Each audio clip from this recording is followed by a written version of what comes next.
ನಮಸ್ಕಾರ ವೀಕ್ಷಕರೇ, ಧ್ವನಿ ಸಂಜೆ ವಾಹಿನಿಗೆ ಸ್ವಾಗತ.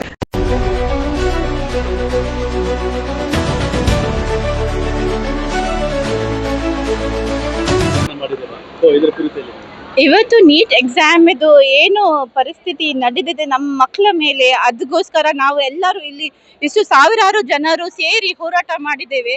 ಅದಕ್ಕೆ ನಾವು ನಮ್ಮದು ಎಲ್ಲ ಪ್ರಾಬ್ಲಮ್ಸ್ ಅನ್ನು ನಾವು ಸೆಂಟ್ರಲ್ ಗವರ್ಮೆಂಟ್ಗೆ ಮೇಲೆ ಹಾಕಿ, ನಮಗೆ ವಿಶ್ವಾಸ ಇದೆ ಏನಾದರೂ ಒಂದು ಮಕ್ಕಳಿಗೆ ಏನಾದರೂ ಒಂದು ಸಮಾಧಾನ ಸಿಗ್ಬೋದು ಮುಂದಿನ ದಿನದಲ್ಲಿ.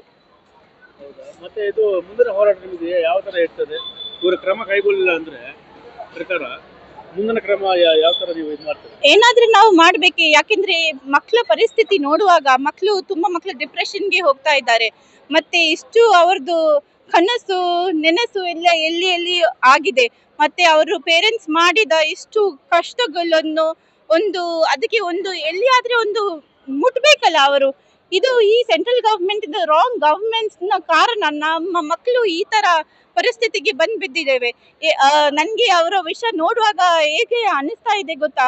ಅವರು ಹಾಸ್ಪಿಟಲ್ಗೆ ಒಂದು ಅಮ್ಮನ ತಕೊಂಡು ಹೋಗಿ ಅಮ್ಮವನ್ನು ಒಂದು ಮಗುವನ್ನು ಹೆತ್ತ ಮೇಲೆ ಮಗುವೇ ಇಲ್ಲ ಹೇಳಿದ್ರೆ ಆ ತರ ಪರಿಸ್ಥಿತಿಯಲ್ಲಿ ನಮ್ಮ ಮಕ್ಕಳು ಇವಾಗ ಇದ್ದಾರೆ. ಎಕ್ಸಾಮ್ ಎಲ್ಲ ಬರೆದ ಮೇಲೆ ಇಷ್ಟು ಹಗಲು ರಾತ್ರಿ ಅದರ ಮೇಲೆ ಇಷ್ಟು ಹಾರ್ಡ್ ವರ್ಕ್ ಮಾಡಿದ ಮೇಲೆ ಎಕ್ಸಾಮ್ ಹೇಳಿದ್ರೆ ಏನಾಗ್ಬೋದು? ನಾನೇ ಅವರ ಇದರಲ್ಲಿ ಹೋಗಿ ನಾನೇ ಅವರ ಪ್ಲೇಸಲ್ಲಿ ನೆನೆಸುವಾಗ ನನಗೆ ಹೆವಿ ಅನ್ನಿಸ್ತಾ ಇದೆ.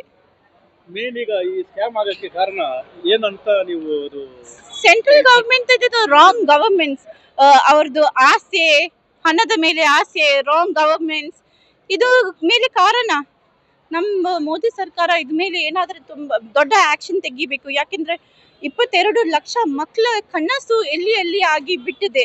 ಅವರ ಪೇರೆಂಟ್ಸ್ ಮಾಡಿದ ಇಷ್ಟು ಕಷ್ಟಗಳು ಅವರ ಮೇಲೆ ಎಲ್ಲಿ ಟ್ಯೂಷನ್ಗೆ ಹೋಗಿ ಆ ಮಕ್ಕಳು ಇವಾಗ ಏನ್ ಮಾಡಬೇಕು? ಓಕೆ, ಶ್ರೀಮಂತರ ಮಕ್ಕಳಿಗೆ ಹಣ ಕೊಟ್ಟು ಸೀಟ್ ತೆಗಿತಾರೆ, ಈ ಮಕ್ಕಳು ಏನ್ ಮಾಡ್ಬೇಕು ಪಾಪ?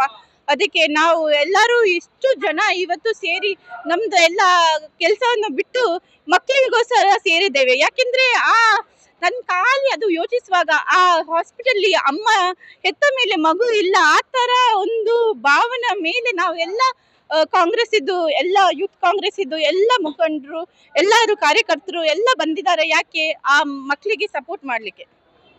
ಪರಿಚಯ ಇಲ್ಲ ಮೇಡಮ್. ನಾನು advocate Fatima, Dakshina Kannada legal cell general secretary.